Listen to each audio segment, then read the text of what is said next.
Hello, I'm Steve. This is Ess-Fo. Oh, crap. What we have this episode are track reviews from Chris Bathgate's contemplation of where it went wrong, Beacon, and what putting your head in the sand really means. But first, shitty kids. Shit kids. Shitty kids!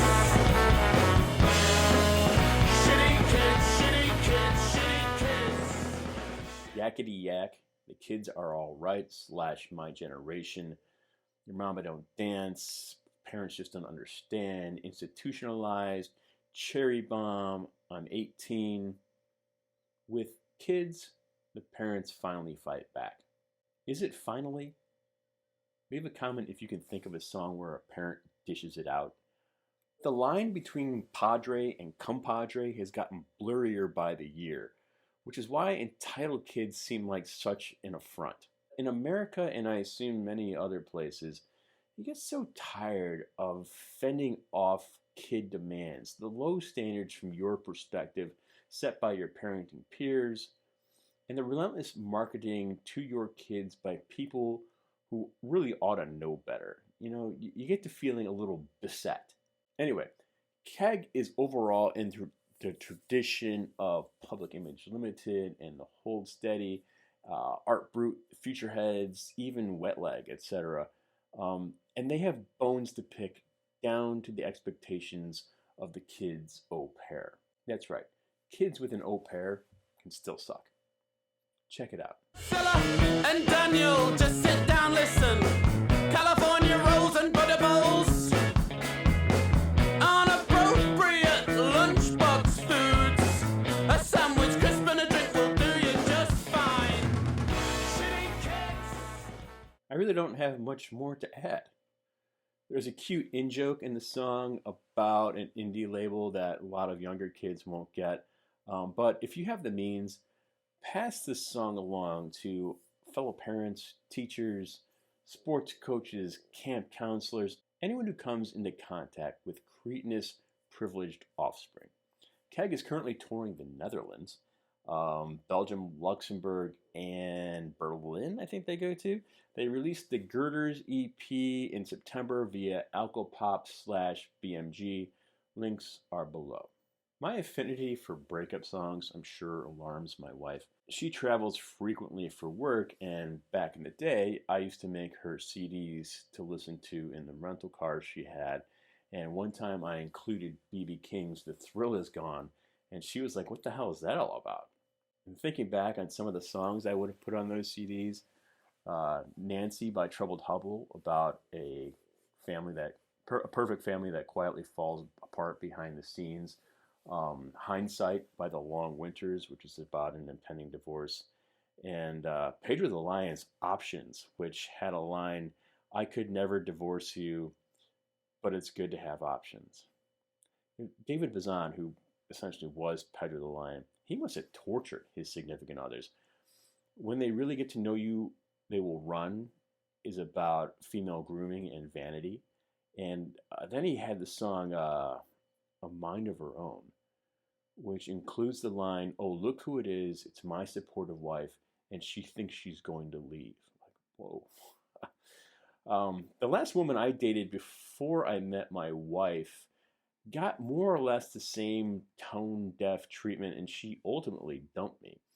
Because I'd always wanted to, I then mailed her a mix CD that had Hank Williams, Aretha Franklin, Tammy Wynette, Buddy Guy, Sebadoh, the works. So she called me a couple months later. It's probably towards the holidays, so maybe she was feeling a little lonely, and she asked me if I wanted to get back together. She was shocked when I said no. But you sent me that CD. And I said, well, I've always wanted to send that CD to someone. I just hadn't been dumped yet. I may have then explained that if it helps, the Sebadoh song was probably about Jay Mascis anyway. This next song, it's Chris Bathgate with The Van. As if there was some holy center, as if my mind were free to wander. Chris Bathgate is from southeastern Michigan and has been releasing music for at least the past 15 years. One of his earliest songs, Serpentine, was even a minor hit. He was signed to One Little Indian Records, now One Little Independent Records, which at points in time, in fact, even when he was there, included Bjork, Jesse Malin, and Cody Chestnut among its rosterees. I've always been a southwestern Michigan kind of guy. Detroit sucks!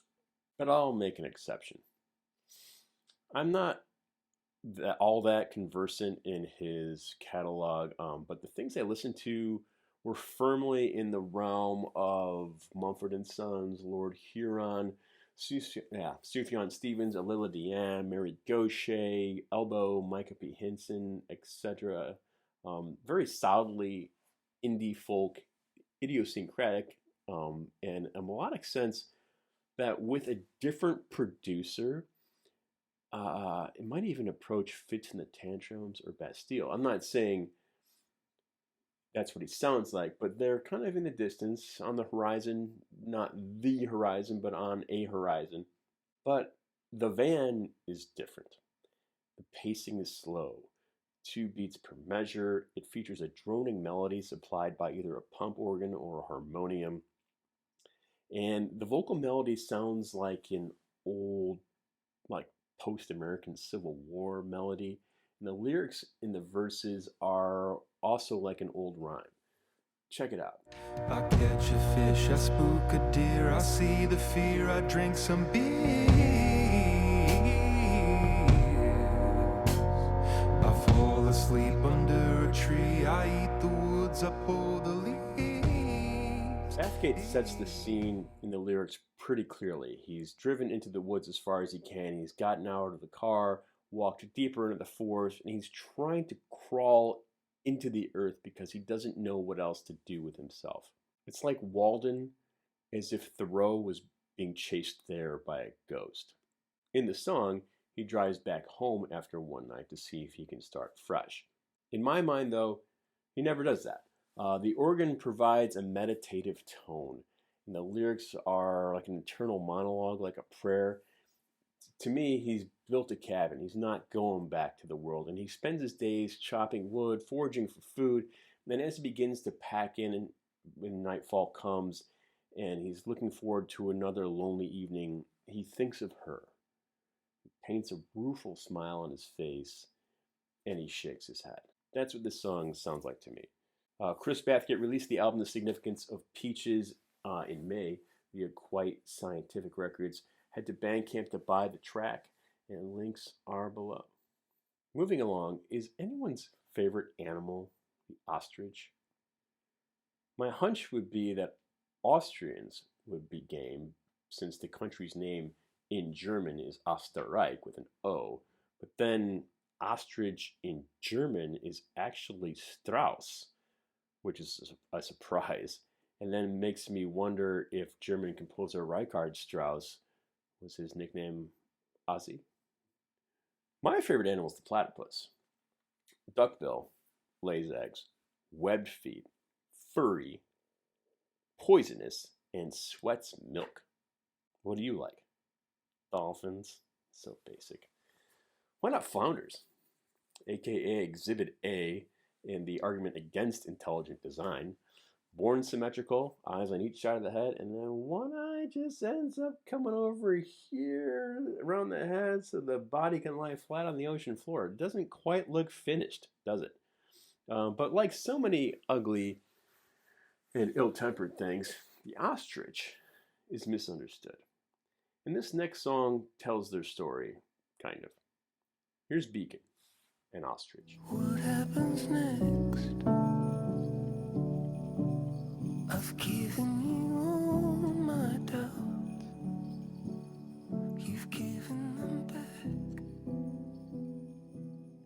Beacon comprises Thomas Malarney and Jacob Gossett, who met while they were training to be sculptors, actually, not musicians. If you ever want to feel like a country bumpkin, you should read their bio. Unless fashion labels commission you to write them music and Apple uses your unreleased songs to launch a new product.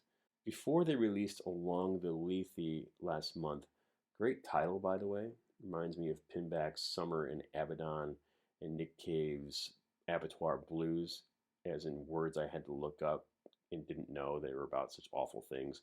Lethe, it turns out, was a river in Hades where if you drank the water, it erased your mind. In Greek, the word has come to mean oblivion. Anyway, before they released Along the Lethe, they released 4 singles in the build-up, and Ostrich was, I think, third among them. Until Next Time recalled You're All I Need from the Radiohead album In Rainbows, while Can't Turn Back takes more influence from the Deep House, which with, I think, those circles they kind of run in. But Ostrich is this sort of showpiece tour de force. It's the diva who walks into the middle of the room, drops their coat on the floor, and just says, deal with it, as my wife would like to say. It's a resentful piece. My interpretation of the Ostrich title has to do with the lyrics about always being the last to know, maybe a reference to having one's head in the sand, being either oblivion, or just fearful. This is where we get to the part about the ostrich being misunderstood. Ostriches don't put their heads in the sand to hide. Mothers ostriches do it so they can move around their eggs so they get adequate protection, and they're just supposed to move them, I guess. So it's a mothering instinct. It's a positive thing to do. Now back to the song. When it starts, it has this very heavy atmosphere. It reminds me of Svengi Anglar by Sigur Rós, I think the first song in the first Sigur Rós album. And this is where we first hear the lyrics and the grievances. A patient muted piano and quietly seething vocals. And then we meet Colin Stetson. Stetson is another Michigan native. Detroit sucks. A saxophonist, clarinetist, in the effing man. Tom Waits, Arcade Fire, The National Feist, The Chemical Brothers, Bon Iver, Lou Reed have all used him. He makes Malarney and Gossett look like country bumpkins. His saxophone begins in the song with a distant flutter. At this point in the song, it was the muted piano and the very kind of strained vocals. Then you kind of hear it coming in the distance, and then it becomes looped so that it's unavoidable. It completely envelops the song. Check it out.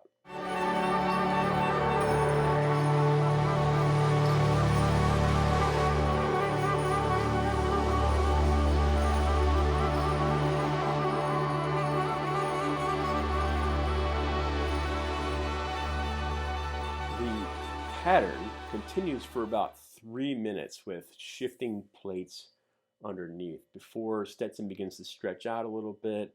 But during it all, we're left to wonder. Is the narrator, this is apparently symbolic of him being flooded with thought, are they deciding to go back to their state of unawareness, being the last to know, just to protect the small things that they still have left? Or is this dizzying sonic effect meant to symbolize sort of blacking out? Anyway, as mentioned, Along the Lethe was released in September on Apparent Movement label. Beacon has dates in October in Detroit and LA, and then in November they go overseas to Europe for select dates. Links are below. Thank you for watching. Like, subscribe, make comments, talk about these bands with people you know and love, spread the word. We're coming upon the end of the year. I don't know if I'll do a end of the year list or not. There's too many of those kind of pointless. I have a Spotify playlist. It has my best of 22 up there. It's linked below as well. Just check out the songs, check out new music. That's all I got. Peace. Bye. Bum bum bum bum bum bum bum bum bum.